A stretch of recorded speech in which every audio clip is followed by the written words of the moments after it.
আসসালামু আলাইকুম। আমি এখন দাঁড়িয়ে আছি সাংহাইয়ের হুয়াংপো নদীর তীরে। এই হুয়াংপো নদীকে কেন্দ্র করে পুরো সাংহাই শহর নতুনভাবে তৈরি করা হয়েছে। এই হুয়াংপো নদীর সাথে আমরা ঢাকার বুড়িগঙ্গা নদীকে তুলনা করতে পারি।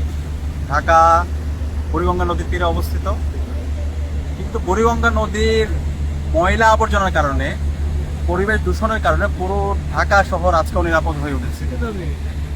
সাংহাই নদীর দিকে যদি আমরা তাকাই, সাংহাইয়ের হুয়াংপো নদীর দিকে যদি আমরা তাকাই, দেখেন নদীটা খুবই পরিষ্কার পরিচ্ছন্ন, স্বচ্ছ পানি। এবং নদীকে কেন্দ্র করে এই পাশে পুরাতন নগরী, এই পাশে নতুন নগরী তৈরি হয়েছে। এবং এই পুরো সাংহাইকে বলা হয় চীনের বাণিজ্যিক রাজধানী। তো তারা যদি এই হুয়াংপো নদীকে কেন্দ্র করে চমৎকার নগর বিনির্মাণ করতে পারে, তাহলে আমরা কেন পারবো না? তাদের পারার কারণ কি?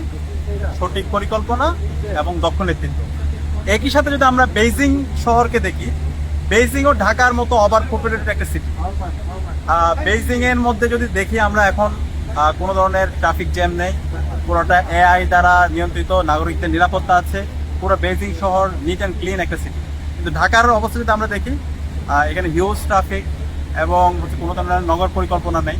তো এই বেইজিং শহর, তাদের এত ধরনের চ্যালেঞ্জ থাকার পরও তারা সফলতার সাথে সুন্দর একটা নগর বিনির্মাণ করার মূল কারণ হচ্ছে তাদের সঠিক পরিকল্পনা এবং দক্ষ নেতৃত্ব।